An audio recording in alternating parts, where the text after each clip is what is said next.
Excellente matinée à vous tous, bienvenue sur Canal, bienvenue dans la matinale, c'est le retour de l'équipe Week-end, nous sommes heureux de vous accueillir et de vous accompagner jusqu'à 9h30, jusqu'à 10h30, vous m'excuserez, et c'est jusqu'à dimanche matin. En tout cas, excellent retour à nous tous, c'est le retour de Myriam Macaque à la préparation de cette émission, c'est Climo à la réalisation, on salue toute l'équipe en régie, et ici à partir des studios dans quelques instants, c'est Fede El Chir pour la météo, quelle tendance en ce vendredi 22 février, fera-t-il beau, oui ou non? Quel temps? Printanier ou plutôt hivernal? Froid ou un peu ensoleillé avec un peu de chaleur? Tout cela, ce sera avec elle et ce sera dans quelques instants. Et puis on enchaînera comme les vendredis, ça devient une tradition depuis début 2019. C'est l'équipe du vendredi qui l'emporte avec d'abord Dr Benachnou, c'est notre terreur des questions santé. Avec lui aujourd'hui, on va parler des déformations osseuses, notamment, excusez-moi, des scolioses, de la fameuse scoliose. On parlera également des déformations dès le jeune âge. Alors les conseils concernent directement les parents parce que c'est dès le jeune âge que l'on peut suivre son enfant. Après cela, ça devient un peu plus compliqué. On en parle avec lui ce matin en tout cas et ses conseils, vous les retrouverez dans quelques minutes. Aussi, en parlant de quelques minutes, on partira à 450 km d'ici, du côté d'Oran avec Iman Mahrougras et avec elle ce matin. On revient sur le salon Siyaha. Et oui, il s'est ouvert à la veille du week-end. Ça continue. Siyaha, il y a le CITEV à Alger au mois d'octobre et il y a le Siyaha à Oran du côté du CCO plutôt. CIC c'est à Alger, le CCO c'est le centre des conventions d'Oran. Et ce sera l'occasion d'en parler avec Iman Mahrougras. Kenzen Char, comme tous les vendredis, elle aussi, société civile. On va parler de la e-consommation. Elle reçoit sur le plateau Marwan Hadj Bekouch. Il est membre de l'association de la protection des consommateurs. Bachir Amokran, on va parler avec lui d'un thème assez particulier, les neuromythes. Alors, les neuromythes. Alors, c'est le fameux mythe d'abord de pouvoir exploiter son cerveau à l'extrême. C'est-à-dire que l'on dit souvent, et il y a dans le fantasme de beaucoup, comme quoi le cerveau humain est exploité à 5% de ses capacités seulement, que si on avait les pleins pouvoirs de notre cerveau, on pourrait voler, on pourrait accomplir beaucoup plus, on pourrait réaliser de grandes choses. Alors, vrai ou faux, en tout cas, lui, il s'intéresse ce matin aux neuromythes. Alors, les neuromythes, je vous en dis pas plus, vous allez le découvrir avec Bachir Amokran ici sur ce plateau. Et puis on finira avec des légendes du basketball. Lui, il a été international, il a été une grande star du monde du dunk d'ailleurs. Il s'agit de Khadour Ziani, il est algérien d'origine, il a grandi en France, il a évolué en France, il a fait des shows partout dans le monde. Il est basketteur, il est showman aussi, freestyler. Il ne sera pas seul, il sera avec Joseph Zrien, Sergio Boccolo, Dupuis Guy et Hoffman Guillaume. Alors, il participe à une compétition de freestyle ici en Algérie. C'est organisé par la Fédération algérienne de basketball. Voilà, bienvenue à vous tous. Vous connaissez le programme. C'est un plaisir de vous avoir avec nous.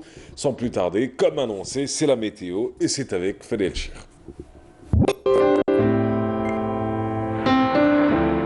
Suivez l'air du temps avec Mobilis. Et la météo, c'est avec vous, Fede El Chir. Bonjour. Bonjour à vous, Mhraz, et bonjour aussi à tous ceux qui nous regardent ce matin. Excellent réveil à vous tous. Ravi de vous retrouver comme d'habitude. Et bien aujourd'hui, il fera beau. Le soleil s'imposera largement après dissipation de brume, des nuages bas. Nous avons eu beaucoup de brouillard au lever du jour. Rassurez-vous, le soleil reprendra le dessus. C'est une belle journée qui s'annonce au nord comme au sud. On notera le retour des nuages en fin de journée près des côtes est. Les températures, les voici. Elles restent très agréables pour la saison grâce à la présence du soleil. Il fera 17 degrés à Alger, 21 à Tlemcen, c'est le maximum, 20 Oran, 16 à Al-Bayad ainsi qu'à Tiaret, 14 à Batna, Sétif, 15 à Nabas, Kikda, Guelma, Tizi Ouzou, 19 Djulfa, Chlef, 22 sur la partie sud à Béchar, à Gardaya, Hassim Saoud, 28 à Tindouf, 26 Adrar Salah, 24 Elizi, Tamanrasset, Janet et enfin jusqu'à 30 degrés pour Boj Bedi Mokhtar et Angzam. Place ce matin au continent européen. Eh bien aujourd'hui, beaucoup d'instabilité pour Prague, Budapest, Bucarest, vers l'est du continent. Le temps sera généralement variable. Du soleil pour Varsovie avec des températures négatives, -1 à Varsovie, 8 à Prague, 6 à Berlin. Pas mal de nuages aujourd'hui pour Dublin, Londres, Paris et Lisbonne. 17 degrés Marseille, à Paris aussi, 21 degrés à Bordeaux. Il fera 18 à Madrid, 20 à Lisbonne et enfin 5 à Londres. Aujourd'hui, le soleil se couchera à 18h34. Les nouvelles du ciel continuent sur le site les 3 w.meteoalgerie.dz. Merci pour votre attention. Excellente matinée. À tout à l'heure.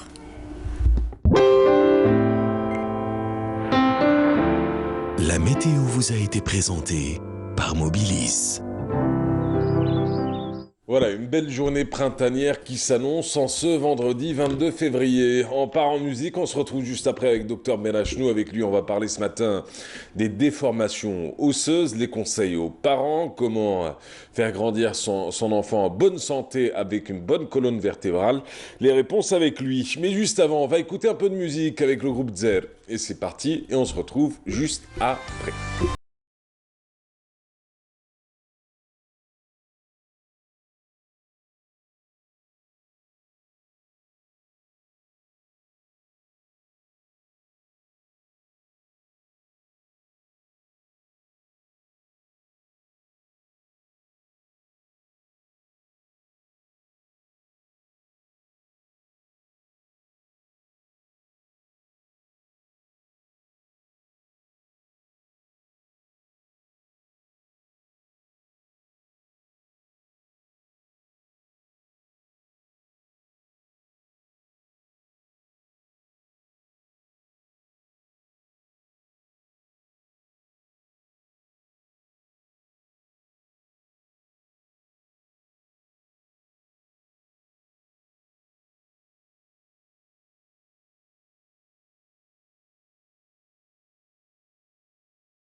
C'était un remake de la chanson Kalaupeda, du film Kalaupeda, vous vous en rappelez? Oui. C'est une autre version. Kahla Beida, c'était le Galma.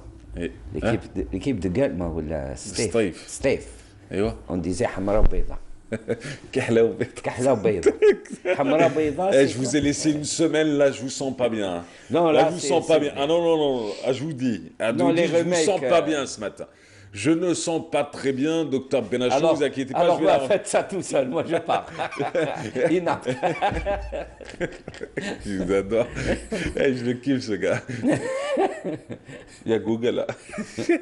Docteur Benachou, il y a Google, ouais. C'est la réponse des jeunes, maintenant. Ils ne savent pas ce que c'est l'importance de la connaissance et du savoir Il y a- qui est partagé par les vrais, les On anciens, parle, ceux qui ont de l'expérience. Il y a aussi, on parle de lol ou la yol ou la lol. Hein? Une expression comme ça, yol ou la lol. Lol. ou la- Lol. Lol. Lol, voilà. En arabe, c'est qeou. C'est qeou. Oui, ça c'est un truc. C'est absolument la même chose, c'est qeou. Alors du coup, docteur Benachou, revenons aux choses sérieuses. Ce matin avec vous, on va parler santé.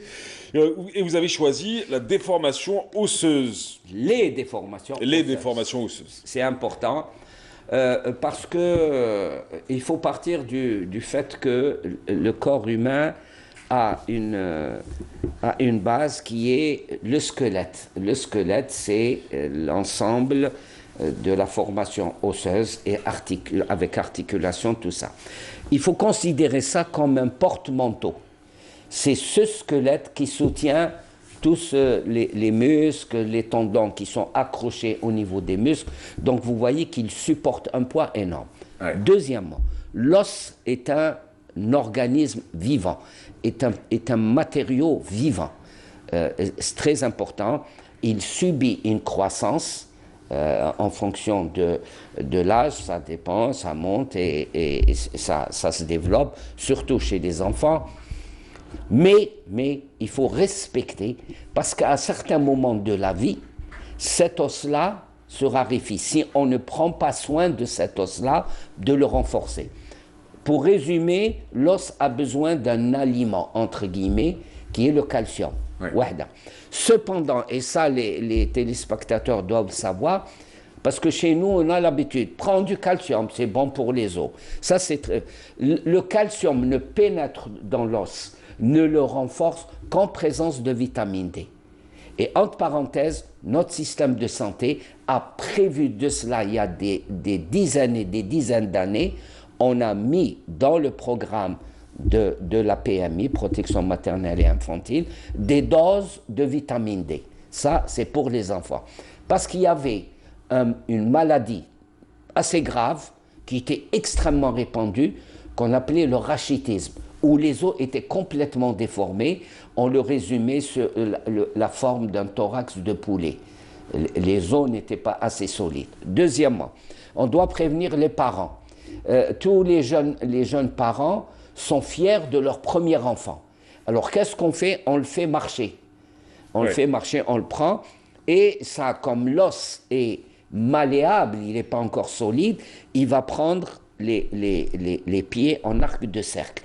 Parce que vous lui imprimez, c'est comme de la pâte à modeler. C'est ça. On le fait marcher, donc il a les pieds. Ça, c'est important. Donc il faut faire attention de supplanter en vitamine D à partir de l'enfance.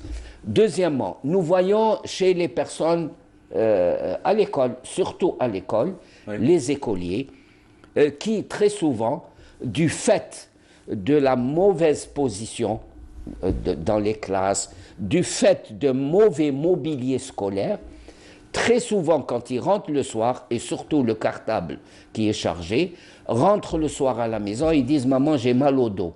Ça, c'est parce que le squelette est fortement sollicité, donc il doit apporter une résistance. Et ce qui fait, si on les laisse continuer à la longue, il va y avoir ce qu'on appelle une voussure. Et très souvent,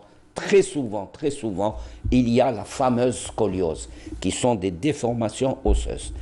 Or là, il faut insister pour que chaque élève soit examiné sérieusement, dans de bonnes conditions, il faut le déshabiller, le laisser en slip, et le faire marcher pour voir s'il n'y a pas une déformation de la colonne dorsale, colonne vertébrale. Il faut, oui, vous avez bien raison, le squelette est divisé en colonne cervicale, regardez, voilà, colonne dorsale et lombaire et le bassin. Vous voyez, regardez comment, si colonne vertébrale normale, elle est toute droite. D'ailleurs, en arabe, on appelle amoud al-fiqari. Amoud, en arabe, ça veut dire un droit, un bâton droit. Tandis que là, du fait pression que subit le squelette, regardez comment que ça se déforme. Là, on le voit. Pourquoi je dis qu'il faut l'examiner de dos et avec garder le slip de l'enfant. Quand l'enfant marche, on note cette déformation et ça. Quelque chose d'extrêmement important, cette scoliose doit être prise en charge durant l'enfance. D'accord. Beaucoup veulent prendre en charge la scoliose à l'âge adulte, c'est extrêmement difficile. Très rarement, dans certaines conditions, quand il y a des répercussions, on peut faire des interventions, mais c'est quelque chose d'extrêmement, c'est de la mécanique et de la menuiserie et tout ça. C'est ça. Ce qui est important, c'est que, premièrement, il faut dépister la scoliose chez les enfants. Oui. J'ouvre une parenthèse, je n'ai aucune information concernant le plan scoliose, lutte contre la scoliose. J'allais vous dire, comment se fait la prise en charge ici en Algérie? Non. Alors, c'est à l'UDS. Il y avait... L'UDS, unité de dépistage et de suivi. C'est fondamental et c'est très important. Et qui se trouve où à la base? Dans les écoles. Ce sont des équipes médicales qui sont chargées, regardez, c'est ça qui est important, chargées de dépister. Entre autres, la scoliose, beaucoup de maladies, la scoliose. Et c'est pour ça que à l'âge scolaire, c'est là où on peut prendre en charge, et c'est très simple, faire de la natation, il y a beaucoup de choses extrêmement faciles qui peuvent redresser. Deuxièmement, ce qui est important, c'est le mobilier scolaire, les tables, tout ça, les chaises, c'est ça qui est important. Et là, on a un mobilier scolaire qui date du Moyen-Âge. Il y a... Non, pourquoi? Regardez certaines interventions qui sont...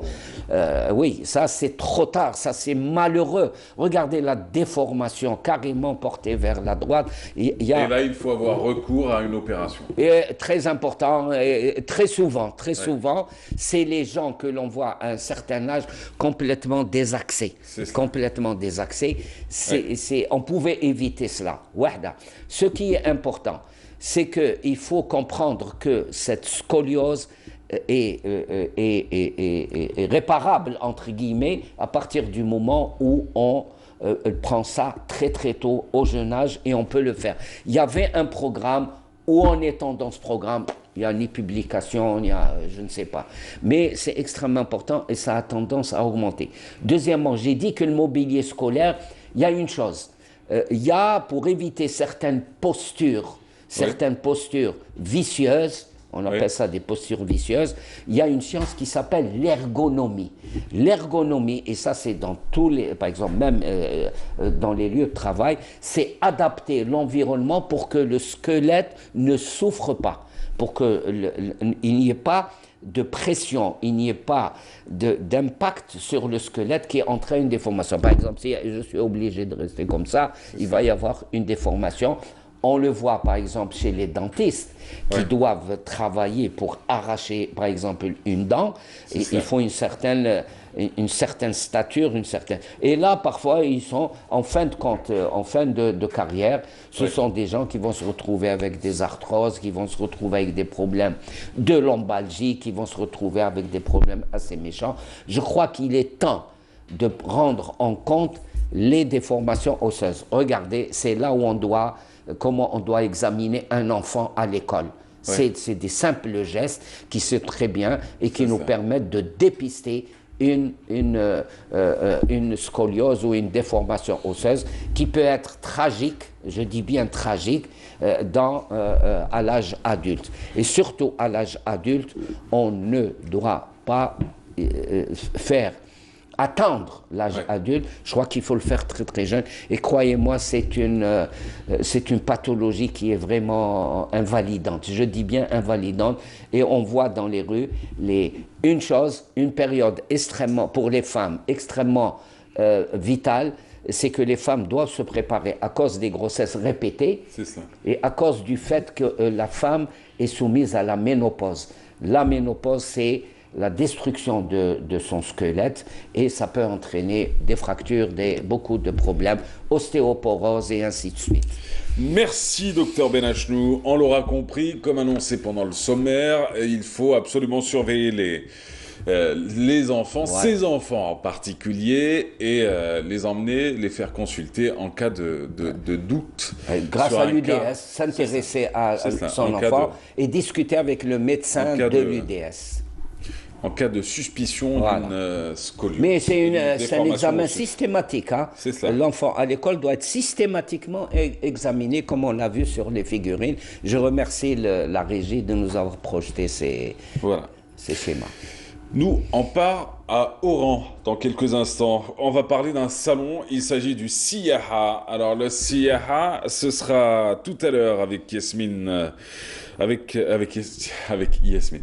Avec Iman Mahrougras. Et d'ailleurs, mais juste avant, c'est Kenzan Char qui s'y colle dans quelques instants avec Marwan Hadj Bekouch. Il est membre d'une association pour la protection des consommateurs. Avec eux, on va parler de la e-consommation. On en est où sur ce sujet-là? Même si le e-payment n'est pas hyper développé en Algérie, la e-consommation commence à s'en inquiéter. Et Marwan Hadj Bekouch et Kenzan Char nous en parlent dans quelques instants. Juste après, c'est quelques images qui vont vous donner envie peut-être de vous balader ce week-end.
Et c'est reparti sur le plateau de la matinale dans quelques instants. Avec nous, nous retrouvons d'ailleurs Iman Mahrougras. On partira pour parler de Siyaha. C'est le fameux salon qui s'est ouvert à la veille du week-end. Ça se passe à Oran. Ça se passe au CCO pour être plus précis. Tout à l'heure, Bachir Amoukran qui nous parlera de ce fameux mythe des neuromythes. D'ailleurs, les neuromythes, en quoi ça consiste exactement? Quels sont les dangers liés à le fantasme de tous de croire que nous n'exploitons notre cerveau qu'à 5%? Est-il réel ou pas? Peut-on voler en exploitant notre cerveau à 100%? Alors beaucoup de scientifiques crient à l'abomination de l'imaginaire de tous, mais ça on en parle tout à l'heure avec Bachir Amoukran. Et puis on finit avec une vraie légende, Kaddour Ziani, qui est de retour en Algérie avec son équipe pour un show de freestyle. Mais tout de suite, on en parle avec Elsa Char, Société. Bonjour, comment ça va? Bien? Excellent, alhamdoulilah. Ça va, tranquille? Oui, ça Vous va. avez passé une bonne semaine? Excellent. Ouais. Et vous êtes de retour avec qui? Avec un invité, Marwan Hadj Bekouch. Bonjour. Bonjour. Bienvenue Merci sur pour le plateau. l'invitation. Vous êtes membre d'une association pour la protection des consommateurs et aujourd'hui on va parler de la e-consommation. La frénésie de la consommation existe-t-elle sur la toile, oui ou non, dans le digital aussi? On en parle avec vous deux. Bienvenido. Merci. On y va. Merci. Alors justement, on va parler de e-consommation et de e-commerce. Donc quand on parle de e-commerce, ça fait intervenir un opérateur et un consommateur sur une plateforme électronique. Et d'ailleurs, pourquoi on en parle? Parce que justement, il y a une grande conférence qui s'organise demain par l'Organisation de protection des consommateurs et l'École supérieure algérienne des affaires. Et justement, on accueille Marwan Hadjbekouch qui fait Qui est partie... plutôt de l'école supérieure des affaires. Et aussi étudiant, étudiant à l'École supérieure algérienne des affaires et en même temps membre. Et donc, il va nous parler justement de cette conférence, comment est-ce qu'on établit le lien entre un e-opérateur et un e-consommateur, parce qu'il y a beaucoup à en dire sur ça. Marwan, bonjour. Bonjour. Merci pour la présentation. Donc oui, effectivement, je confirme, je suis étudiant à l'École supérieure algérienne des affaires en marketing et je suis aussi membre de l'Organisation algérienne de la protection du consommateur. Donc en fait, l'initiative que l'on a prise en fait d'organiser cet événement, ce n'est pas anodin. C'est venu après un petit parcours que l'on a eu en discutant avec les opérateurs et les consommateurs. On s'est finalement rendu compte qu'il y avait une incompréhension. Après le lancement de cette loi relative au e-commerce, c'est-à-dire le 1805, après finalement le lancement de cette loi de la protection du consommateur, on s'est rendu compte qu'il y avait un manque de confiance entre les e-opérateurs et le e-consommateur. Pourquoi? Parce que d'un côté, les consommateurs ne savent pas ce que c'est, ils ne savent pas comment acheter sur Internet, ne savent pas comment se comporter, comment se protéger face au dérapage qu'il peut y avoir de la part des e-opérateurs. Et puis aussi, ils peuvent aussi avoir un contact avec des gens qui prétendent être des e-opérateurs alors qu'ils ne le sont pas parce qu'ils ne sont pas inscrits au registre de commerce et tout ça. Donc finalement, c'est un tout qui a fait que l'on s'est dit, bon, là, il faut qu'on se lance. Avant de proposer des solutions, il faut connaître le pourquoi, quels sont les problèmes qui se posent. Est-ce qu'il n'y a que le consommateur qui est lésé? Est-ce que ce n'est pas aussi le e-opérateur? Parce qu'au final, c'est un environnement. Et de cet environnement, on cherche à améliorer les choses pour le bienfait et pour le bien du consommateur, aussi bien que pour le bien des e-opérateurs. Très bien. Donc, Je vous écoute. Hein. Ah, d'accord. Je laisse madame mener la danse. D'accord. Dites-moi, tout d'abord, avant d'aller vers le programme justement de la conférence, par rapport à nos téléspectateurs, qu'est-ce que signifie un e-consommateur? Alors déjà, pour définir le e-consommateur, je pense qu'il serait mieux de définir ce qu'est un consommateur. Donc le consommateur, c'est en fait une personne morale ou physique. Quand on dit personne morale, ça peut être une entreprise, ça peut être une association, donc c'est une personne morale.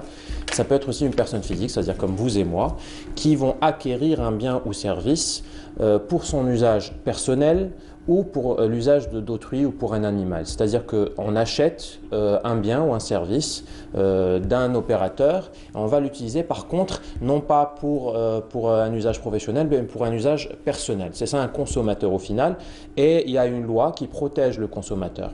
Le e-consommateur, c'est tout simplement comme le consommateur lambda, ceci dit, la seule différence c'est que ça se passe sur une plateforme internet. Après, il faut que, moi j'invite aussi les consommateurs à faire des recherches sur ce que c'est qu'un e-consommateur, sur ce que c'est que le e-commerce, parce qu'en réalité il y a une loi sur ça et beaucoup vont se lancer dans des achats sur internet, vont se lancer dans des achats par exemple sur Facebook, alors qu'en réalité la loi ne les protège pas. Donc la consommation est définie, le e-consommateur est défini, il y a des failles juridiques, donc il faudrait que le consommateur fasse attention en achetant sur internet, il fasse attention à comment se protéger, il y a une procédure à suivre. Et donc quels sont ces dangers auxquels sont confrontés les e-consommateurs? Le premier danger qu'il peut y avoir, c'est le fait que le e-opérateur ne soit pas identifié. Oui. C'est aussi le fait d'acheter… Et on n'a aucun moyen, nous, en tant que e-consommateurs, de le savoir.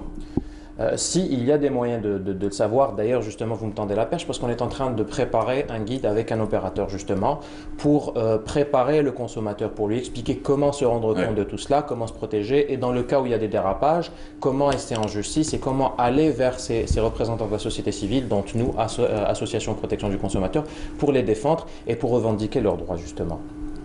Et comment est-ce que les consommateurs, justement, vont venir vers vous en tant qu'association de protection des consommateurs? Alors, c'est bien simple. Ce n'est pas pour être prétentieux, mais nous sommes une association qui est présente sur les 48 wilayas. Je pense que l'on peut prétendre être l'association la plus connue dans le domaine de la protection du consommateur. On est présent sur les 48 wilayas, on est présent sur les réseaux sociaux et on a aussi un numéro qui est le 3311. On peut nous appeler à tout moment. D'ailleurs, on reçoit des doléances à travers des mails, à travers des appels téléphoniques et on traite l'information l'information, bien sûr, parce qu'il peut y avoir aussi de fausses informations. Donc, du coup, on traite l'information et dès lors que l'on voit le danger, à ce moment-là, on publie sur les pages, on va vers les journalistes pour qu'ils publient donc, la problématique qu'il peut y avoir. Et dans le cas où ça peut partir au contentieux, on va justement aux tribunaux. Donc, on a été en justice pour pas mal de dossiers en faveur du consommateur. Exemple. Dieu merci. Alors, Parce que vous avez évoqué 2 fois le mot danger, et quand je vous ai posé la question, vous n'avez pas réellement répondu à quel type de danger sommes-nous aujourd'hui, nous tous réunis, confrontés et exposés.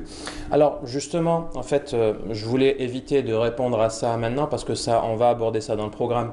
Parce que le premier danger qu'il peut y avoir sur la protection des données personnelles. Ouais. Donc justement, dans le séminaire, il est prévu que l'on ramène un intervenant qui va parler des protections de données personnelles.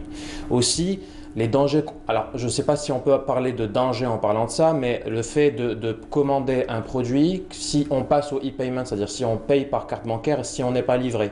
Donc oui. Si c'est un petit produit qui ne coûte pas cher, limite c'est pas grave, mais si c'est une machine, si c'est quelque chose qui est coûteux, à ce moment-là ça devient un danger. Donc là, comment le consommateur peut se protéger face à des dérapages? Et en fait, là, c'est tout simple. Il y a des moyens d'ester en justice. Il y a la loi sur le e-commerce, c'est-à-dire que j'invite tout le monde à lire. Cette loi parle des délais des droits de rétractation parce que le consommateur a le droit de se rétracter. Dans le cas où il reçoit, par contre, il y a aussi des obligations et aussi des devoirs. Donc, du coup, c'est tout ça qui est disposé dans cette loi. Donc, les dangers, en fait, il y a plusieurs dangers. Premièrement, c'est la protection des données personnelles. Deuxièmement, c'est des pertes financières parce qu'il peut acheter sans être livré. Oui. Aussi, il peut être livré, mais par contre, le produit ne correspond pas à ses attentes. Donc, c'est tout cela qui peut être traité. Et en fait, c'est un séminaire de droit que l'on pourrait faire sur ça. Mais voilà, c'est une multitude de dangers auxquels le consommateur sur lesquels il doit s'informer. Très bien. Donc, tout cela, on en parlera demain dans la conférence, Inch'Allah. Et donc, ça sera au niveau de l'École supérieure algérienne des affaires. Au niveau de l'École supérieure algérienne des affaires, alors en fait, ça sera sur 2 parties. Donc, la matinée, où on va parler des marketplaces. Ensuite, on va parler des statistiques d'utilisation d'Internet, ce qui est important pour les opérateurs d'appréhender ça. On va parler aussi des publications, des publicités GAFA, des publicités sur YouTube, des rôles des influenceurs, quel rôle ils peuvent avoir, aussi des réglementations qui devraient y avoir sur les normes internationales. On va aussi parler des propositions des consumers internationales et de nous, c'est-à-dire de la Poste, pour protéger le consommateur. On va parler des paiements TPE, des paiements en ligne. En fait, on va essayer de faire c'est un panel qui va étudier finalement toutes les problématiques qu'il peut y avoir autour du e-commerce. Et au final, à partir de toutes ces discussions, à partir des débats qui peuvent y avoir, nous, ce qu'on va faire, on va rassembler un maximum d'informations pour faire des propositions aux autorités, pour dire voilà ce que le consommateur demande, voilà ce que le e-opérateur demande, et voilà comment on pourrait améliorer le climat des affaires en ce qui concerne le e-commerce. Bravo, excellent. Merci. Bien résumé, merci à vous. Merci Bonne à chance vous. pour demain. On y reviendra si vous le permettez avec les recommandations dans les prochaines semaines. Ce sera l'occasion de revenir un peu sur la protection des e-consommateurs. On a beaucoup parlé de la protection des consommateurs avec la Fédération algérienne de la protection des consommateurs, mais cette fois-ci, c'est les e-consommateurs qui nous ont intéressés et qui nous intéressent aujourd'hui parce que nous en faisons tous partie d'une certaine manière. En tout cas, merci d'avoir été là aujourd'hui. Marwan Hadj Bekouch, rappelant que vous êtes membre de cette même association et en même temps étudiant à l'École supérieure des affaires. Madame Kenza Nchara, la semaine prochaine, Inch'Allah, vous savez déjà de quoi on va parler? Ça va parler des enfants de la Lune, Inch'Allah. Ah bah c'est bien, c'est très très bien. Ce sera l'occasion d'en parler et d'aborder la question et de l'évoquer une nouvelle fois ici sur ce plateau. Quant à nous, dans quelques instants à suivre sur le plateau, je vous l'avais dit, c'est un vendredi en mode équipe. Alors Béchir Amoukran, il sera là tout à l'heure pour nous parler cette fois-ci des neuromythes. Ça consiste en quoi exactement? Comment pourrait-on les définir? Qu'est-ce qu'un neuromythe? Quel niveau et quelle différence entre les uns et les autres? Le cerveau, son exploitation, on en parle avec Béchir Amoukran. Et puis on finira tout à l'heure avec Kadoul Ziani, cette légende vivante du basketball. Il est né, il a grandi en France, il est d'origine algérienne, il a été freestyler pendant de longues années, il a parcouru le monde en présentant ses shows. Il est de retour avec plusieurs de ses camarades. Et ils sont invités par la Fédération algérienne de basketball pour un concours et une compétition de freestyle basketball. Ben, on en parle avec lui, il ne sera pas seul sur le plateau. Mais juste avant, c'est Siaha qui est à l'honneur, comme annoncé. Alors la semaine dernière, vous m'excuserez, Oran aura été animé par plusieurs grands événements du côté du CCO et celui qui a débuté à la veille de ce week-end, c'est Siaha 2019. On en parle d'ailleurs avec Imen Mahrogras en direct à partir des studios d'Oran. Imen, bonjour. Imen, c'est à vous. Imen, vous saluerez vos invités ici à partir du 21 boulevard des Martyrs. C'est parti.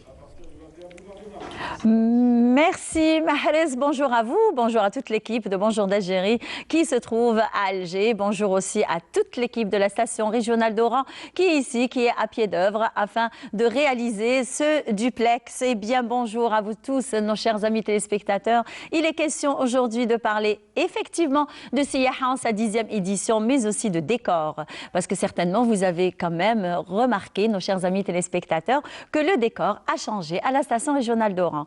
Et bien dans un petit moment, nous allons recevoir, je partage le plateau en cette matinée avec plutôt le réalisateur de ce beau décor, le designer, décorateur Mohamed Masbara. Je vous laisse le découvrir à travers ce sujet et je vous retrouve juste après.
راك وهراني كيما حبيت مسيو مسبغة. ان شاء الله وهران العزيزه والغاليه على القلب. بونجور اول شيء لكم صباح الخير ازول. Bonjour, merci d'avoir accepté notre invitation au stade Mohamed الشكر الكبير للتلفزيون الجزائري حضرتك سيدتي. Je vous en prie. Eh bien, le plaisir est partagé puisque vous êtes on va dire, celui qui nous a fait ce beau décor, que ce soit, vous avez étudié ce décor, que ce soit les couleurs, les nouvelles tendances, même la matière que vous avez, on va dire, utilisée pour la réalisation de ces beaux fauteuils. Eh bien, parlez-nous du beau décor que vous nous avez réalisé. في الحقيقة شكرا على هذا الإطراء الجميل. رانا نشوفوا في هذا الديكور آخر الصيحات العالمية في مجال الديكور والألوان. إذا بدنا نحكي عن الألوان رح ياخذنا لموقع ثاني وهو نعرف الديكور. الديكور بشكل عام هو مودرن أو كلاسيك أو إسلاميك ستايل ديزاين، الموديل الإسلامي. بس في عندنا نوع الناس ما بتعرفه غايب عنا وهو الديكور الساحلي الذي يمثل بلدان البحر الأبيض المتوسط ويعتمد في الأساس على اللون الأزرق والأبيض. رانا نشوفوه حاضر معنا في هذا الديكور. Le bleu, c'est la couleur de la mer. فوالا هذه هي. دونك بلدان البحر المتوسط وخصوصا جنوب إيطاليا، جنوب اليونان وفي المغرب العربي الحبيب نرى هذه الألوان بكثرة. ولا ننسى وهران ما ينتظرها بعد عامين إن شاء الله. Les Jeux méditerranéens غادي تكون 2021. حاضره العاب البحر المتوسط، فاحنا رانا واجدين معهم ان شاء الله في هذا الديكور. Très bien. Alors, vous vous inspirez de quoi يعني انت الالهام نتاعك باش تصمم هذا الديكور. C'est-à-dire vous avez choisi des couleurs, on va dire le bleu, vous avez choisi le blanc, vous avez choisi le vert très pâle. Exactement. Alors vous avez tiré cette inspiration d'où? في الحقيقه الديكور اذا حبينا نعرف الديكور بشكل مفصل، الديكور هو فن ملء الفراغ. فهو فن بحد ذاته، والفنان لا تحكمه حاله معينه، يعيش حالة معينة بهذا المنطلق، يعشق لون معين فيبدع فيه. الفرق بين الديكور الكلاسيكي والمودرن بأن الكلاسيكي محكوم في ألوان معينة، وهي الذهبية، العسلية، البني، الألوان الترابية. أحترم هذه الألوان وأحبها، لكن الفرق بينها وبين الديكور المعاصر بأنه يطلق العنان لعشق لون معين. عندما نرى هذا الديكور تلمسينا بعشق للون الأزرق. Oui. فنراه جليا في هذا الديكور. Et ça veut dire que vous êtes arrivé ici à la station d'Oran, vous êtes rentré dans ce studio, d'ailleurs qui est très beau, avec un grand espace. Vous avez vu que quelque chose de très net, on va dire très vide aussi. Comment vous avez fait pour dessiner ce décor que vous avez installé? تماما. الديكور أول شيء يعتمد على المساحة. عندما تكون عندنا مساحة معينة هناك دراسة لهذا المكان، لمتطلبات هذا المكان، وعلى هذا الأساس نبدأ نبني الديكور بما يساعد ويناسب طبيعة النشاط الذي سوف نعمل فيه. فديكور المنزل يختلف عن ديكور المكتب، وديكور غرفة النوم تختلف عن الصالون، فكل حاجة عندها الخصوصية تاعها. هذا الشيء مبني على دراسة علمية فيها اتجاه الشمس ودخول الشمس إلى البيت والرياح الاتجاهات المعروفة. فهناك أمور كثيرة تعتمد في بناء الديكور. Alors, vous vous êtes inspiré on va dire, de quel support pour choisir ces couleurs afin de les adapter ici même dans ce studio? Okay. Est-ce que vous avez joué sous l'éclairage? Est-ce que vous avez joué sous, on va dire, comme vous avez dit, le misaha? Est-ce que vous avez joué aussi sur les tendances de la mode cette année? اوكي. الالوان اللي نشوفه في هذا الديكور بالذات، اول شيء احنا بعثنا رساله للاستوديو الاساسي في العاصمه اللي رانا معكم حاضرين تقريبا نفس الالوان. هذه الحاجه الاولى. الحاجه الثانيه في الاستوديو دائما اضاءه الاستوديو ليست كما اضاءه النهار، فنحتاج لالوان مناسبة لبرنامج صباح الخير. البرنامج هذا صباحي وبرنامج تشاهده السيدات بكثرة، فاحنا حبينا ندخل البيوت الجزائرية الكريمة مع الصباح في شكل لطيف وكما تجرون في هذه الألوان. À travers la ménagère. Ok. D'accord. Alors, parlez-nous, on va dire, des accessoires qui embellissent ce beau décor. الإكسسوار جزء لا يتجزأ من أي ديكور، فهو مكمل للديكور. Il agrémente. Voilà. ويتناغم معه بشكل مكمل وليس يأخذ منه بل يكمله. فنرى الاكسسوارات اللي راهي اخر موضه توندوس دربونك التي تعتمد على اللون الذهبي الدوري، راهي حاضره معنا. ما ننسوش الكوادر، حتى الكادر اذا حبينا نحكي عليه. Justement, j'allais arriver aux cadres qui ont été faits spécialement pour nous, nos chers amis téléspectateurs, pour le décor, pour, on va dire, pour Bonjour d'Algérie et pour Sabah al-Khair. Exactement.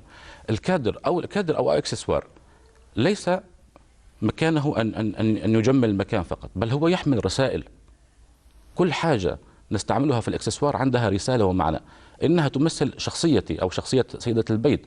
مثلا عند الكادر الذي نراه أمامنا الآن مصنوع خصيصا لاستديو وهران صباح الخير، وضعنا فيه الحرف العربي والحرف الأمازيغي الذين يشكلون عناصر الهوية الوطنية. Exactement. رانا نشوف في هذا الكادر ليس صورة وألوان فقط، رانا نشوف بعد حضاري وتاريخي للجزائر الحبيبة. بهذه المناسبة نشكر الفنانة مليكة الأخضر اللي قامت برسم هذه اللوحتين، اللي أنا شخصيا بعتز وأفتخر بالعمل معها. J'espère qu'on aura l'occasion de la recevoir sur ce même plateau afin de découvrir, on va dire, beaucoup plus de cadres qu'elle réalise elle aussi. ما ننسوش باللي احنا استعملنا حتى الأحرف، رانا نشوفوا استعمال الأحرف وخصوصا الحرف العربي في آخر وفي معظم الماركات العالمية المشهورة. Exactement. راهي على مود، فنحن أحق به. C'est la nouvelle tendance, Oui. donc nous on commence d'ailleurs. Exactement. Merci Mohamed Masbara, ce fut un plaisir que de partager avec vous ce moment de décor, de design, des nouvelles tendances, de nouvelles couleurs aussi, de fraîcheur que vous nous avez mis ici au studio régional d'Oran. Merci et bon retour. Eh bien, nous, on va juste partir, faire un petit voyage au salon du tourisme, des voyages, des transports et des équipements hôteliers. Et on se retrouve juste après avec nos invités.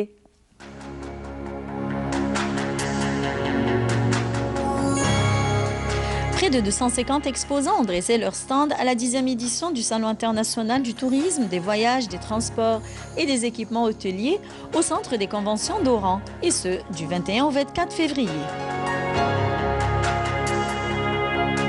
Le HTT, il gère tout ce qui est hôtel public qui se trouve au niveau des 48 wilayas du pays. Donc le tourisme saharien, thermalisme, urbain, balnéaire, climatique et autres. Il y a un programme de formation qui a été lancé pour tous les employés du secteur du tourisme en Algérie. Donc c'est tout le personnel, donc les cadres supérieurs, le management, les cuisiniers, le restaurant, la réception et tout. Donc il y a déjà des instituts d'Oula, des instituts étatiques. Je cite entre autres l'ITH Boussaada, l'ITH Tizi Ouzou, qui forment des techniciens supérieurs, ainsi que l'Institut de l'Horacie qui forme des cadres supérieurs pour le management.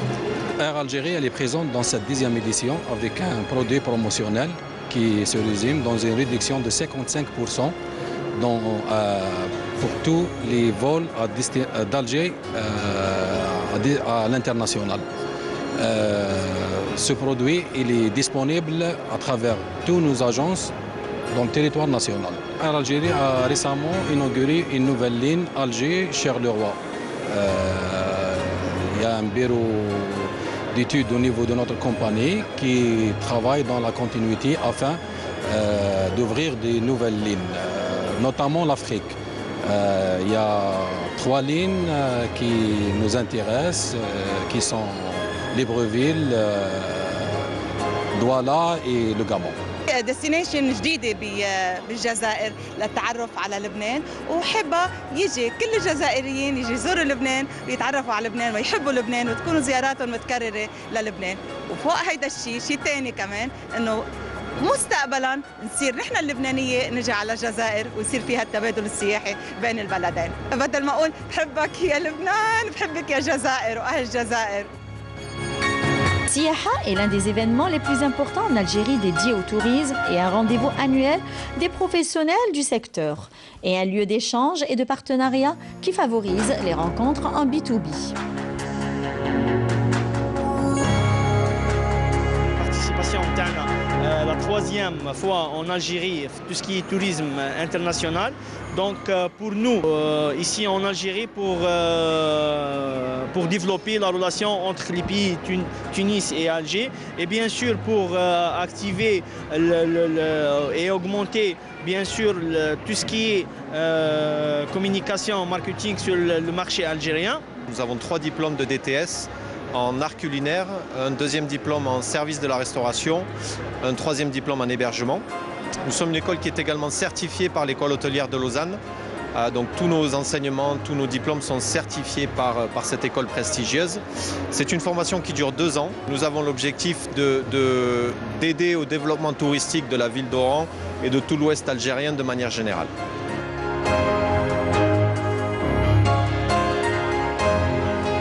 En marge du Salon international du tourisme, Siaha Équipement qui s'ajoute à ce rendez-vous annuel dédié au tourisme afin de favoriser la production nationale ainsi que la destination Algérie par excellence. Oui, de retour sur notre plateau, et bien oui, en présence de nos 2 invités, Monsieur Sahi Fatah. Alors lui, il est dans la production et l'installation des cuisines, des pâtisseries, c'est ça, industrielles. Je ne me suis pas trompée. Oui, ça va. Vous venez tout juste de Bjaïa. Bonjour. Oui, bonjour. On salue tous les habitants de cette belle ville de Bjaïa. Bonjour, bonjour à vous tous. Merci pour l'invitation. Effectivement, nous sommes une société de fabrication de matériel destiné aux hôtels, à la grande cuisine, collectivité, pâtisserie, boucherie, supermarché. On y reviendra. Donc, très bien. On présente notre deuxième invité. Alors, c'est Monsieur Baïch Fouzi. Vous êtes président du club des boulangers à Oran. Alors, vous êtes là parce que vous organisez un concours culinaire en marge du Salon international du tourisme, des voyages et des transports et des équipements hôteliers en cette 10e édition. Merci d'avoir accepté notre invitation, Monsieur Baïch. Oui, mais quand même, Monsieur Baïch, vous auriez pu faire un petit effort, nous ramener des croissants, des pains au chocolat. Dommage, mais... D'habitude, vous nous gâtez. Aujourd'hui, non? Qu'est-ce qui s'est passé? Je vous invite à venir chez nous au festival et vous allez être... bien servi. Eh bien, avec plaisir. Voilà. Non, on viendra quand même s'inscrire pour, on va dire, améliorer notre don culinaire. Bon, j'aime bien rigoler de bon matin. Alors, Monsieur Sahi, vous êtes dans la production. Parlez-nous du produit que vous présentez lors de cette 10e édition. Donc, comme c'est un salon dédié à l'hôtellerie, donc l'hôtellerie et le tourisme, donc on a présenté des équipements pour justement des hôtels, de la réception, le comptoir de réception qu'on réalise sur mesure et personnalisé pour chaque client et chaque hôtel, et les buffets pour la restauration, que ce soit réfrigéré ou chaud, et aussi la grande cuisine, la cafétéria et tous les équipements pour la cuisson, la présentation et le service. Voilà ce qu'on a présenté cette année sur le salon Siyaha. Siyaha 2019, bien sûr, en sa 10e édition. Près de 250 exposants cette année. Donc, le salon a pris beaucoup d'ampleur. On va dire, il y a eu beaucoup de pays qui représentent l'étranger. On va dire la présence de l'Espagne, de la Turquie. On a même vu d'ailleurs, à travers le sujet, le Liban, on va dire même la Syrie. Alors, il y en a eu beaucoup de pays qui ont assisté à Siyaha 2019.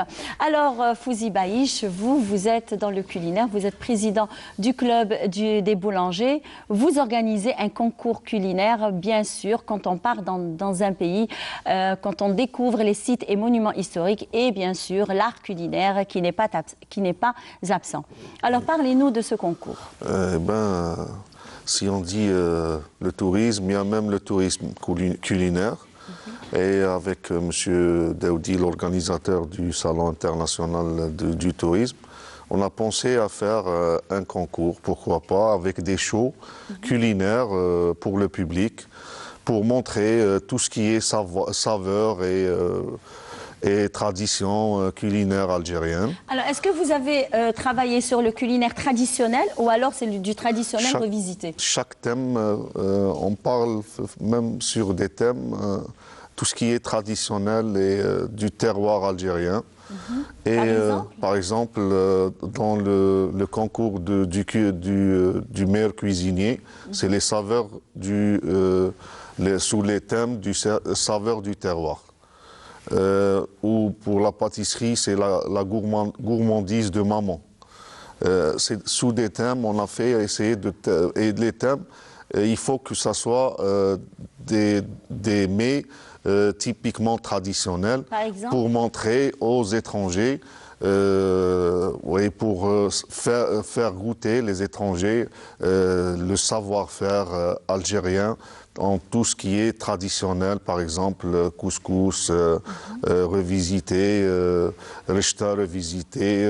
Rechta revisité. Voilà, c'est. Moi, je préfère rechta traditionnel, entre nous. Hein. Vous préférez ça, mais il y a beaucoup de gens qui aiment l'innovation, qui aiment. Voilà, non, je suis d'accord avec vous. Hein. Mais quand on a, on va dire, l'art culinaire algérien est très diversifié, on est fiers d'avoir cet art culinaire qui représente notre vaste pays, de région en région. c'est une, on va dire, c'est une palette de saveurs. D'accord, vous êtes d'accord avec moi? Oui, je suis et tout ce qui est traditionnel. D'accord avec vous. Pour le concours, on a plus de 40 wilayas, jeunes de travers wilaya, 40 wilayas, il y a même un jeune cuisinier qui a à peine 17 ans, qui nous vient justement de Bdjaïa. Oui, et c'est le gagnant du premier festival international de la gourmandise, et c'est lui il travaille dans un grand hôtel à Bougie. C'est un hôtel 5 étoiles. Et c'est un chef qui commence. Et je pense que c'est l'avenir de l'art culinaire algérien. Et comment se passe, quel est le déroulement du concours? Eh bien, hier, on a fait passer entre 34 participants dans 4 disciplines. La boulangerie-viennoiserie, sous le thème des pains du monde et viennoiseries du monde. Le gâteau traditionnel et oriental, sous le thème des fruits de saison. Et alors, dans le culinaire, la cuisine, et dans la pâtisserie. Et je les félicite, tous les chefs algériens qui ont été avec eux. Il y en a même des étrangers qui ont fait le concours hier. Il y avait un Tunisien. Et demain, on aura 2 Syriens qui vont participer au concours, Inch'Allah. Ah, on aura la cuisine syrienne. Oui, et c'est tout à notre honneur et à leur honneur d'être avec nous dans le Salon international du tourisme. Voilà. Très bien, alors je reviens vers M. Sahi. Vous avez fait quand même beaucoup de projets. L'année 2018 a été très fructueuse. Oui. J'espère que 2019 sera de même. Parlez-nous de cette 2018 qui a été, on va dire, pleine d'événements, de grands événements. Effectivement, 2018 a été quand même, malgré que c'est une année difficile, mais on a pu réaliser certains rêves qui datent quand même depuis des années. C'est installer nos équipements, exporter nos équipements vers l'étranger. Donc c'est une fierté pour nous, parce que c'est quand même un métier... Surtout pour l'Algérie. Exactement. C'est ça. Quand je dis pour nous, ça veut dire pour nous, pour toute l'Algérie. Vous avez pu exporter un produit algérien afin de doter une pâtisserie. Alors non seulement... Je vous laisse le soin de le dire. Voilà, donc on a déjà réalisé en 2018 4 pâtisseries en France et une boucherie à Dakar, au Sénégal. Et puis, la toute dernière, c'est en janvier 2019. Bon, c'est un travail qu'on a commencé fin 2018, mais on l'a installé en France en mois de janvier, il y a à peine un mois. Et ça fonctionne très bien et les gens sont contents du travail parce qu'on avait toujours l'appréhension du fait d'un produit algérien alors qu'on a quand même des compétences, on a du savoir-faire, on a des gens qui sont vraiment très... Alhamdoulilah, on a des jeunes compétents, ils cherchent qu'à se développer, à l'occasion pour démontrer leur... La production nationale qui est exportée, eh bien ça c'est une excellente nouvelle. Et aussi, 2019 qui a commencé avec l'exportation de notre produit, ah bah, ça s'annonce. Bien. Et on a un projet en cours pour Bruxelles, en Belgique, qu'on espère livrer peut-être dans 2 à 3 mois. Eh bien voilà, peut-être d'autres pays, pourquoi pas. Voilà. Merci beaucoup, Monsieur Sahi, d'avoir accepté notre invitation et continuer à beaucoup d'exportations. Merci à vous. Monsieur Baïch, merci, bonne continuité. Même, je peux ajouter quelque chose pour M. Sahi, dont je le félicite, parce que c'est notre partenaire pour le concours. Et on a travaillé avec son matériel. Et je vous dis, madame, que je confirme que c'est un matériel et je suis un professionnel. C'est un matériel professionnel. Oui, c'est à les normes internationales. Eh bien, félicitations. Voilà. Et tout est à notre honneur du moment que c'est algérien, c'est le produit. On est des partenaires, donc on va accompagner le concours et on a encore des projets ensemble pour essayer de, justement, cette jeunesse-là, des professionnels dans la pâtisserie. Ça, c'est génial. Et nous, on va leur fournir du matériel et des équipements. Très bien. Merci. Merci d'avoir accepté notre invitation. Quant à moi, à nos chers amis téléspectateurs, je vous rappelle que le Salon international du tourisme continue jusqu'au 24, la clôture. Je vous souhaite de passer une bonne journée et bon week-end. Au revoir. Au revoir, comme diraient certains. Merci, Iman Maharougras, en direct d'Oran. Ce matin, on a parlé de Siyaha. Ciao, camarades, ciao. Alors, quant à nous, on se retrouve à partir du 21 boulevard des Martyrs avec Béchir Amoukran. Béchir, bonjour. On va parler aujourd'hui du cerveau, les neuromythes. Alors, les neuromythes, on va les définir dans quelques instants, mais on va revenir sur ce qu'on disait d'ailleurs en début d'émission. Les fausses idées qui concernent l'exploitation du cerveau dans le fantasme commun que l'on connaît, qui est raconté, relaté depuis très longtemps. On dit que si l'homme exploitait son cerveau à plus de pourcentage, à ses capacités maximales par exemple, il pourrait voler. Et aujourd'hui, vous venez et vous dites non, c'est complètement faux, ça relève du fantasme, de la littérature, de l'imaginaire, du cinéma peut-être, mais ce n'est pas la réalité selon certains scientifiques. Exact. En fait, c'est pas moi qui le dis, c'est pas du tout ma spécialité. C'est ce que j'ai dit, selon certains scientifiques. Oui. Donc, j'ai fait exprès de ramener le livre qui constitue la source de ces informations-là. Si, Seigneur.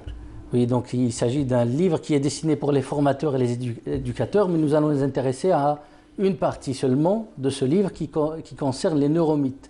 Donc vous avez commencé à parler de cette fameuse idée selon laquelle on n'utiliserait pas la totalité de notre cerveau. En fait, selon les auteurs, c'est faux, c'est archi faux. Pourquoi? Parce que cette idée-là date des années 30, lorsque les appareils qu'on utilisait pour découvrir le cerveau n'étaient absolument pas suffisants, ni fiables, ni assez sensibles pour découvrir toute l'activité du cerveau.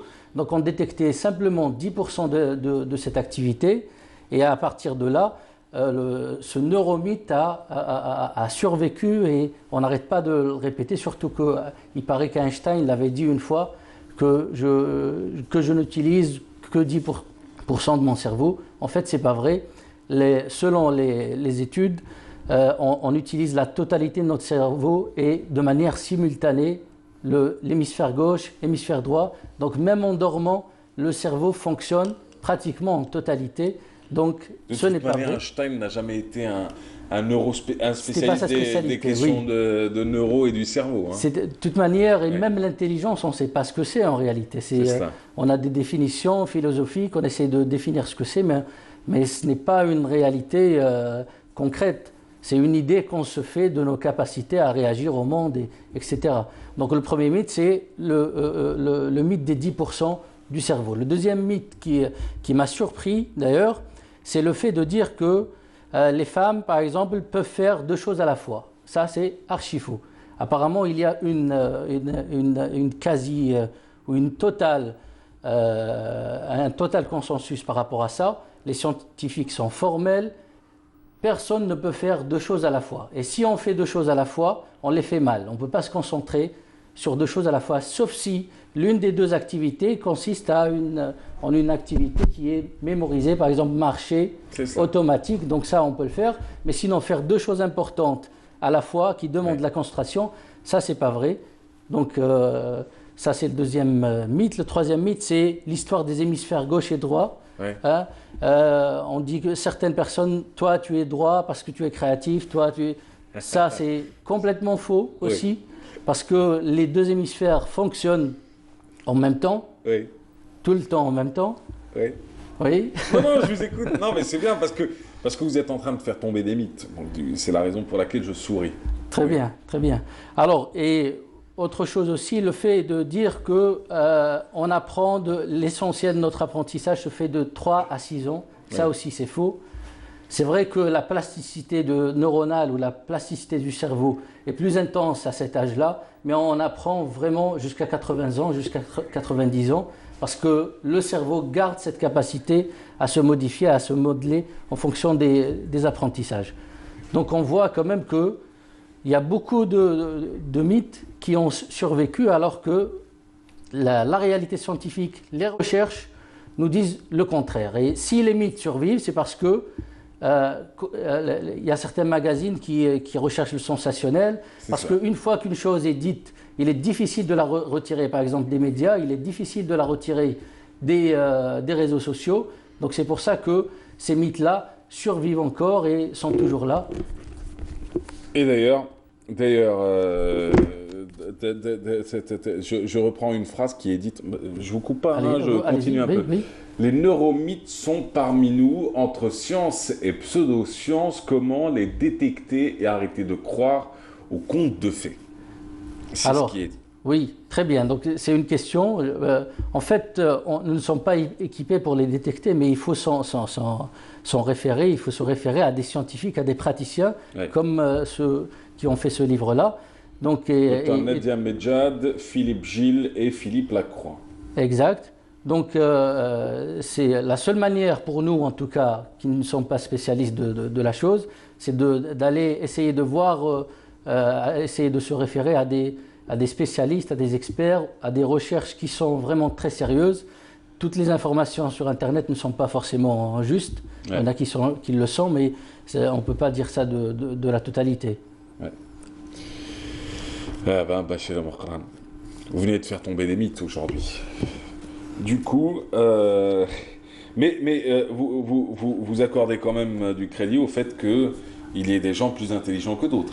Alors ça, qui exploitent mieux leur cerveau que d'autres. Absolument, on n'est pas non plus tous au même niveau. On va pas être tous des socialo-communistes, même sur la pensée, le cerveau, l'intelligence ou autre. Certainement pas. Parce que sinon, il n'y aurait plus de classe sociale, il n'y aurait plus d'intelligentsia, il n'y aurait plus d'intellectuels. On serait tous au même niveau.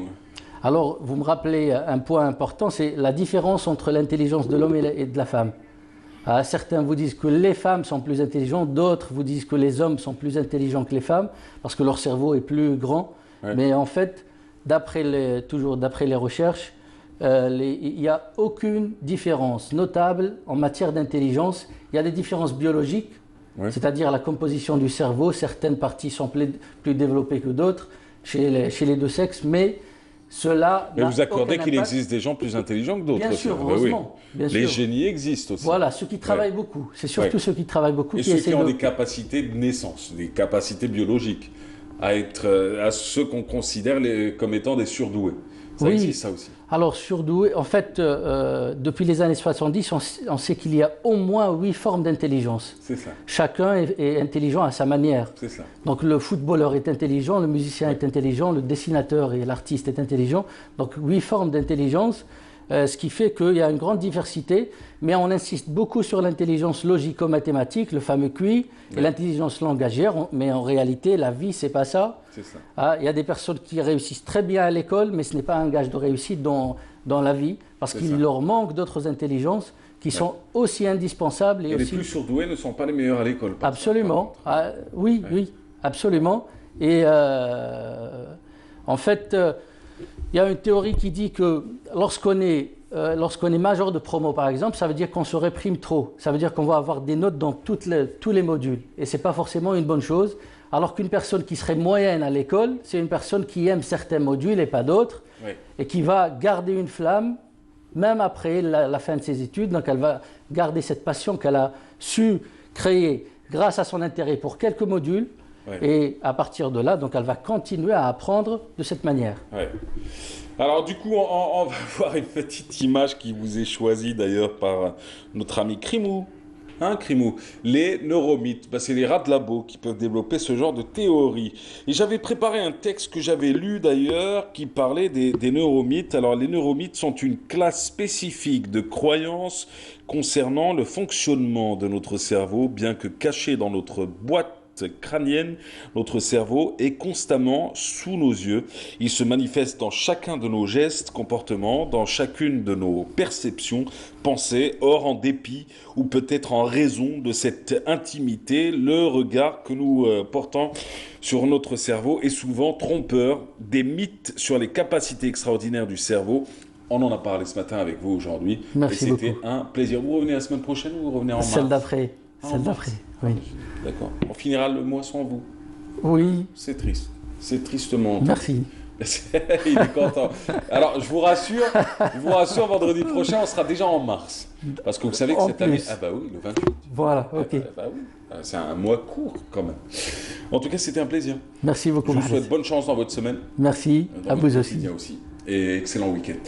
Quant à nous, tiens, on va se faire une petite randonnée pédestre. Et d'ailleurs, il y a quelques instants, bon, on va aller à Guelma, bien sûr, mais il y a quelques instants, Bachel Amoukran nous disait qu'il existait plusieurs formes d'intelligence. Il y en a 8 qui ont été recensées. Parmi ces formes-là, il n'y a pas que les études, il n'y a pas que les maths, il n'y a pas que la science. Il y a aussi l'intelligence du langage, il y a d'autres formes d'intelligence, et l'intelligence des sportifs. Et d'ailleurs, on aura un génie en la matière. Un génie en la matière parce qu'il a été champion du monde et pas que, il sera accompagné de plusieurs de ses copains qui ont été eux aussi champions du monde et il y en a un qui l'est actuellement, c'est des dunkers, c'est des spécialistes en basketball freestyle, c'est des artistes, tout simplement. C'est les Zinedine Zidane du basketball. On en parle avec Qadour Ziani et ses potes dans quelques instants. Ils sont invités par la fédération algérienne et une agence de communication événementielle. Mais je vous en dis pas plus. D'abord, randonnée pédestre. Top Magnéto. Les férus de la nature et du tourisme de campagne ont pris une nouvelle destination, la wilaya de Guelma, et plus exactement la localité de Bouhamdan, à une quarantaine de kilomètres du chef-lieu de la wilaya. Nous avons suivi un groupe de randonneurs qui, très tôt le matin, a quitté le village de Bouhamdan pour le point le plus culminant de la région, Hajar Chouef, dans la montagne de Bouharbid. La première halte fut Aïn Chouicha, une cascade au pied de la montagne de Taya, une eau limpide, claire et pure, qui nous a permis de souffler après 2 heures de marche.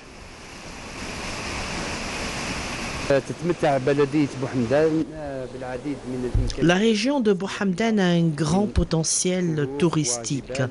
Dans cette région, nous avons des étangs, de belles forêts, des grottes à découvrir. Et puis, ici, nous sommes dans ce qu'on appelle Aïn Chouicha. Il s'agit d'une cascade. L'eau est potable. Elle va jusqu'au village. Les gens boivent de cette eau. Aïn Chouicha est une zone agraire avec des grenades comme nulle part ailleurs.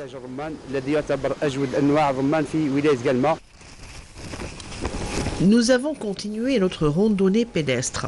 Il fallait arriver tout là-haut, dépasser les 1200 mètres, là où la neige perdure, sous les chênes, l'hêtre et le liège.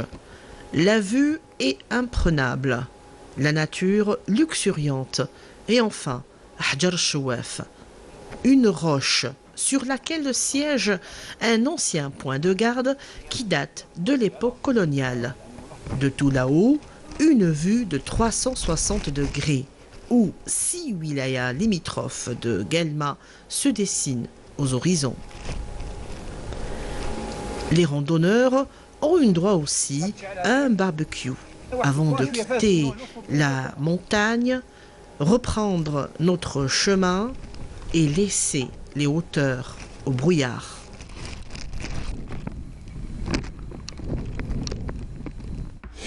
C'était Siam Knouch et elle nous parlait ce matin de sa fameuse randonnée du côté de Guelma, toujours avec autant de poésie, vous me direz, elle ne changera pas notre Siam. Elle sera de retour dès dimanche matin avec ses histoires et avec son fameux conte avec Myriam Oussaï. Dès ce matin, comme annoncé, on a parlé de plusieurs formes d'intelligence avec Bachel Amoukran et il y en a une qui concerne les sportifs. Et avec nous sur ce plateau, des champions du monde, champions de freestyle, de basketball ou de dunk. En tout cas, on a même avec nous une légende vivante du basket. Elle a fait rêver des générations et elle continue d'ailleurs. Et elle se met au service du pays. Qadour Ziani, bonjour. Bonjour à vous. Vous êtes de retour 2011-2019, ouais. 8 ans, mon Dieu. Et je trouve que vous prenez moins de rides que moi. C'est quoi, c'est le sport ? C'est la fierté de toujours vouloir transmettre et puis d'avoir le bonheur de revenir en Algérie. Ça a rajeuni. En tout cas, bienvenue. Voilà. Bienvenue Qadour Ziani. Il n'est pas seul aujourd'hui. Sergio Boccolo. Ah, c'est lui? Ah, mon Dieu. Ouais. Alors, vous connaissez Kadour depuis combien de temps? Est-ce que vous travaillez ensemble? Ouais, ça fait 20 ans que je connais Kadour. Donc, j'ai fait partie de la Slam Nation avec lui. C'est lui qui m'a fait entrer dans la Slam Nation. D'accord. Aujourd'hui, je travaille avec lui. Je suis son collaborateur, son assistant. Je l'aide par rapport à tous ces business qu'il a actuellement. Dites Ra? Kadour. Kadour. Kadour. Kadour. Vous êtes d'origine d'où? Moi, je suis angolais, moi, d'origine. Eh ben, bienvenue à vous sur le plateau, bienvenue à vous quatre d'ailleurs. Aussi, sur ce même plateau, on a un champion du monde de dunk, il s'agit de Guy Dupuis. Oui, c'est moi. On dit Guy ou on dit Gu? Guy. J'habite aux États-Unis, mais je suis français. On va dire Guy. T'habitais aux États-Unis? Oui, j'habite à Los Angeles, ça va faire 11 ans. J'étais à Miami pendant 11 ans, là, je viens d'aller et vous êtes champion du monde de dunk? Champion du monde de dunk. Il m'a découvert à 15 ans et depuis... J'ai martyrisé les terrains et les cercles, la NBA. Ça fait combien c'est la première fois que vous venez en Algérie? Non, c'est la deuxième fois. J'étais venu la première fois avec Kadour en 2011. 2011 déjà? Ouais. Eh ben bon retour. Et nous avons avec nous celui qui va nous montrer à quoi ressemble le freestyle, parce qu'il est champion de France de freestyle. Il s'agit de Kyle Hoffman. Bienvenue. Bonjour. Bienvenue sur le plateau. Et qui est la crevette. Et qui est, oui, la crevette. On vous appelle la crevette? Oui, c'est aux États-Unis, ils m'ont appelé comme ça, du fait que j'ai une corpulence. Mais on dit comment crevette en anglais? Shrimp. Shrimp. Shrimp. Shrimp. Shrimp. Shrimp. Et ça vous plaît? Shrimp. Shrimp. Et ça vous plaît? Étant petit, on m'appelle la crevette déjà, du fait que j'ai un gabarit un peu moins costaud que les Américains. Et donc au début, finalement, ils me prenaient, ils ne savaient pas vraiment qui j'étais. Ils ne prenaient pas au sérieux au départ et puis voilà, après. donc premier match, c'était un peu pris à la rigolade. Et au second match, ils m'ont donné ce nom-là parce qu'ils ont vu que je maîtrisais quand même pas mal la technique, etc. Et c'était plutôt dans un sens positif, plutôt que moquard. Donc je l'ai accepté avec plaisir, quoi. Alors du coup, vous habitez où aux États-Unis? Non, j'habite pas du tout aux États-Unis. Je suis sur Paris, en France. Voilà. En fait, c'est tous des voyageurs. Hein. Mais j'y suis passé plusieurs fois. J'y suis passé plusieurs fois. Vous avez fait combien de continents jusqu'à présent? On les a tous faits. Hein. Ah oui, pratiquement. Pratiquement tous. Mais ce qui est marrant, c'est que on a l'impression d'être toujours sur une piste d'atterrissage pour atterrir, pour décoller. C'est ça. On est ambassadeur d'une culture, hein, d'un art de vivre. Et c'est ça qu'on essaie de promouvoir en Algérie aussi, pour que la jeunesse, on va vulgariser un sport. On parle d'intelligence qui fabrique. L'intelligence qui fabrique un moyen d'espérer. Le moyen d'espérer, c'est, voilà, le sport, ça peut être un art de vivre. Ça peut être aussi un grand espoir. Si moi, à un moment donné, j'ai mis un coup de pied dans le cercle, c'est le record du monde. C'est 3,05 m. Alors si j'ai touché le panier avec mon pied, ça veut dire que tout est possible, je pense. Et le secret, c'est le travail. Vous auriez dû faire du saut en hauteur? Mais j'en ai fait. Vous êtes monté à quelle barre? 2,20 m. Mais j'étais pas... 2,20 Ouais, 2,20 m. Devant en Algérie, vous auriez été champion d'Algérie. Voilà. Mais on va dire, le talent pour moi, c'est de dépenser le temps. Donc on a tous du temps, donc on a tous du talent. Alors ceux qui le dépensent et ils le font bien, ce sont des génies. Et ceux qui le dépensent à rien faire, bon, ce sont des inutiles. Mais je pense qu'à un moment, ça veut dire qu'on est tous responsables, on a le choix. C'est un peu le message que je suis venu donner. Et le 3-3, et la Fédé qui s'investit aussi pour lancer cette dynamique de 3-3, c'est vraiment... On va en parler. C'est quoi le 3-3 déjà pour commencer? Alors le 3-3, c'était le basket de rue. À l'époque, on appelait ça basket en liberté, street. Ça avait une connotation un peu gang, un peu... Et maintenant, en fait, ils ont un peu démocratisé la chose. Ils ont organisé le sport pour que ça devienne vraiment carrément institutionnel. Et donc ils ont la FIBA, l'Organisation internationale de basket, elle a carrément mis un slogan en place qui s'appelle From the Street to the Olympics. Maintenant le 3-3, c'est une discipline olympique. Ça veut dire que là on s'entraîne dehors, là, dans un terrain, à l'air libre.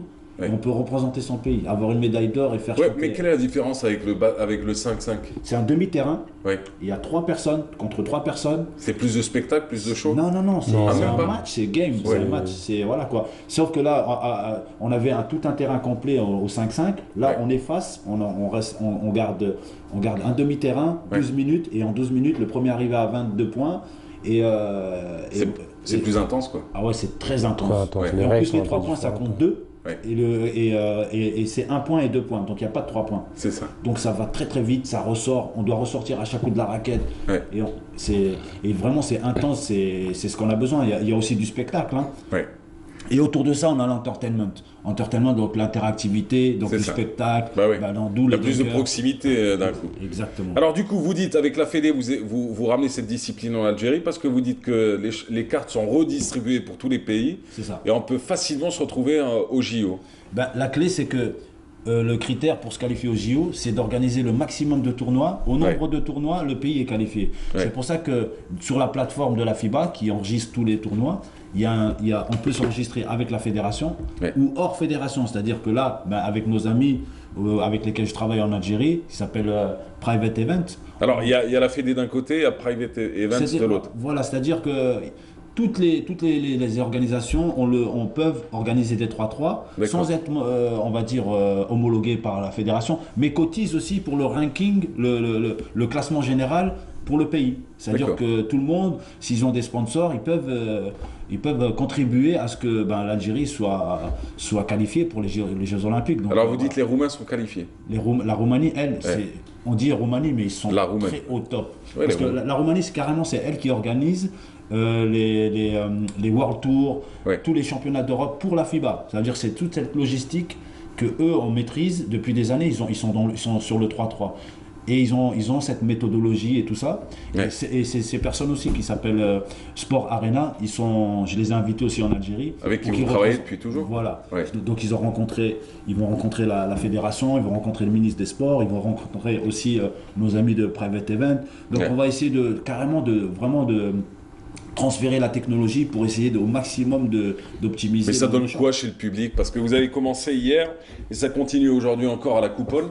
Mais ça donne quoi en termes de spectacle? C'est fou parce que là, on voit des matchs, même les filles sont concernées. Il faut savoir que ça peut être mix, ça peut être aussi c'est un ranking aussi individuel parce que les joueurs sont comme à l'ATP au tennis, tout le monde cotise des points et après on rassemble les points et on qualifie.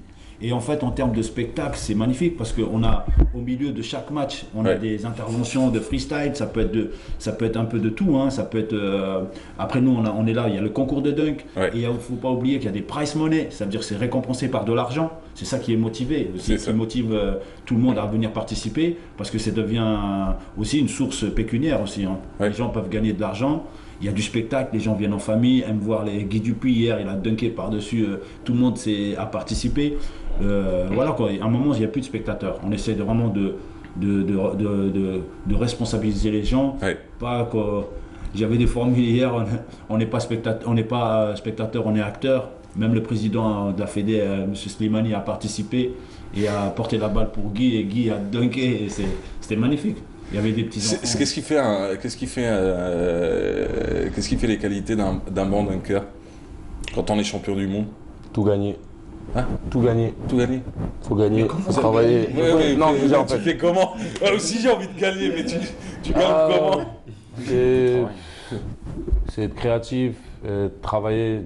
Il n'y a jamais de repos en fait. C'est vraiment le travail. Vous avez une détente de combien? 59 inches, c'est quoi ça? Ça fait plus d'1m45, plus d'1m50. Hein. Avec de l'élan. C'est-à-dire qu'il prend son élan, il peut mettre la tête au-dessus du cercle largement. Il passe par-dessus des voitures sans problème. Mais c'est un bosseur, parce que là il nous dit, il avait son nom c'était Easy Jumper. Alors là, tout est facile, alors qu'il dit tout gagner. Ouais, mais attends, avant d'arriver derrière, là, il y a du boulot. Dur, voilà. Non, c'est tous les jours. Mais elle est faite de quoi votre vie à Los Angeles? Je tourne avec la NBA Legends, avec les Iverson, Michael Jordan, Dennis Rodman. J'entraîne les joueurs NBA. J'ai tourné avec N1. Je fais des films. Là, je suis dans Space Jam 2 qui va sortir. Trainwreck avec je comprends pourquoi il vous appelle Easy. Que même quand tu racontes ça, ouais, non, mais. Tu sais, j'ai déjeuné avec Jordan hier, je sais pas. Il est blasé. People m'a dit que. Il y a sa femme qui m'a appelé, je sais pas. Et demain soir, tu tournes avec Sophia Boutella. Tranquille. Easy, quoi.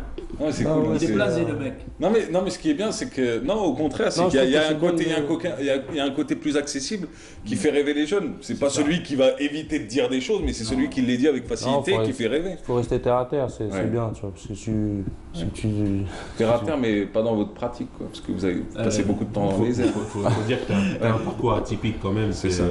Ouais, voilà, en fait, j'ai créé mon chemin, il m'a découvert. Avec la j'ai Slam été avec Nation. la Slam Nation. Ouais. Qu'est-ce qu'elle devient, la Slam La Nation? Slam Nation, en fait, maintenant, elle essaie de promouvoir cette philosophie de vie. On a écrit un alphabet qui s'appelle le School of Hard Dunks. C'est l'école des dunks durs, c'est-à-dire, enfin, en référence à Einstein, l'école des coups durs. En fait, c'est la vie des expériences. Ça veut dire que, quand bien même c'est dur, on doit y croire. On n'a pas de choix. On a quelque chose de formidable en nous. Il faut juste le chercher. Et la passion, en fait, c'est la passion de chercher. Parce qu'il y a quelque chose en nous. Après, le trouver, c'est comment? Il faut tâtonner, il faut s'y mettre. Peut-être c'est le 3-3, peut-être c'est autre chose. Mais si on n'a pas essayé, déjà, ça veut dire on cultive des instincts pour dire qu'il n'y a rien. Il y a quelque chose. Et ça, j'essaie de leur dire, arrêtez. Moi, j'ai mis un coup de pied dans le cercle. Guy, il est en train de dunker par-dessus des voitures. Il a mis l'épaule dans le cercle. À un moment, ça y est, arrêtez de... C'est l'abolition des excuses. C'est ça. Arrêtez. Il faut juste vouloir, quoi. Voilà, c'est ça, toi, c'est la la crevette. vérité. J'avais un pote qui s'appelait la crevette polaire. Il était moins sportif que toi, je veux dire. Il était plus bon dans la plume que dans le sport. Et toi, t'es arrivé comment Moi, je me permets de dire tu, parce que ça va nous éviter les conjugaisons un peu trop longues, mais t'es rentré comment dans le basket? Alors le basket, à la base, c'est simple. J'ai mon grand frère qui avait l'habitude de jouer régulièrement et je voulais faire tout ce que mon grand frère faisait. Si c'était du foot, j'aurais peut-être fait du foot.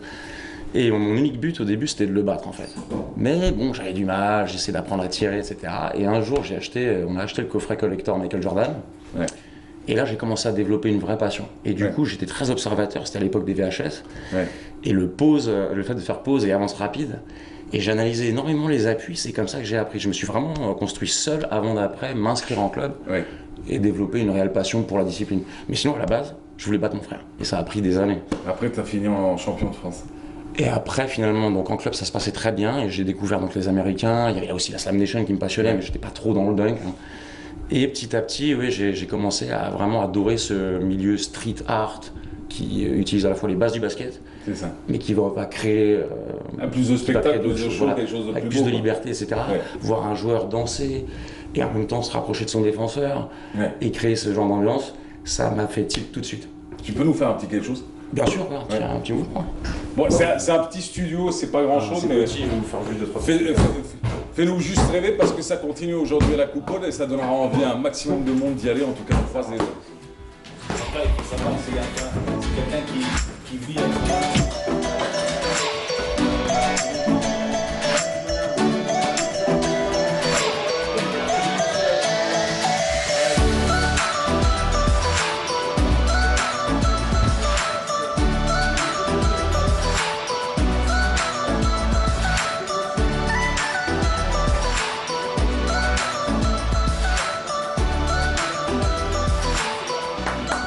Bravo.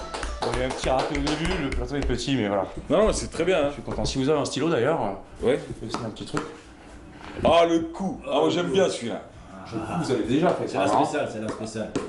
On va voir si vous l'avez déjà fait. Avec la bouche? Ah non, je pensais qu'avec... Il a fait peur. Non.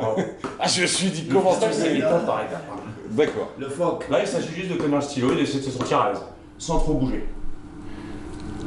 C'est voilà, freestyler en herbe sur le plateau. À mon âge, je suis plus près de l'âge de la retraite que du freestyle, mais tu continues à dunker ou pas? J'ai dunké jusqu'à il y a 6 mois, mais je me suis blessé gravement. J'ai pris il a longtemps. Non, il a dunké il n'y a pas longtemps. Et je me suis fait une rupture du tendon d'Achille. Mais en même temps, voilà, il faut y aller jusqu'à ça. Tu redunkeras? Bien sûr. Là, t'as essayé un truc un peu hard, c'est ça? Le fait de vouloir toujours ne jamais lâcher jusqu'à repousser l'âge. Dans mon alphabet, j'ai une phrase qui dit être vieux, c'est refuser d'être jeune. Donc, c'est pas mal. Je refuse. Il y a un Italien de 43 ans qui vient de faire 16,72 m au triple saut. Et qui vient d'être classé 2e au championnat d'Italie indoor. Parce que c'est la période des indoors là, actuellement. Qui fixe les limites? C'est nous qui fixons les limites. C'est ça. Sinon on se dit, l'âge, il n'y a pas d'âge en fait. C'est nous qui fixons les baromètres et les marqueurs. Si à un moment, je continue à dunker jusqu'à 60 ans, ils vont dire, la jurisprudence Cadorziani fait que. Voilà. Donc j'espère qu'on va être des jurisprudences En tout cas, merci beaucoup. Merci d'avoir été là, les gars. Bonne chance pour la suite. On rappelle l'événement, ça se passe à la Coupole avec la Fédération algérienne de basketball, avec Private Events également qui vous accompagne. En espérant qu'on se qualifie pour les Jeux Olympiques. Et je fais une photo en live. Attends, reste. Avec moi. Téléphone. Selfie, tu sais qu'il existe. Selfie. Attends, il est où ce téléphone? Alors, ah ouais, j'aime bien ce téléphone, moi. Vous avez déjà vu un téléphone? Attends. Ça va. Collector en plus. Allez, ciao camarades, on se retrouve dès demain matin. Prenez soin de vous. Rendez-vous à la Coupole aujourd'hui. Salut.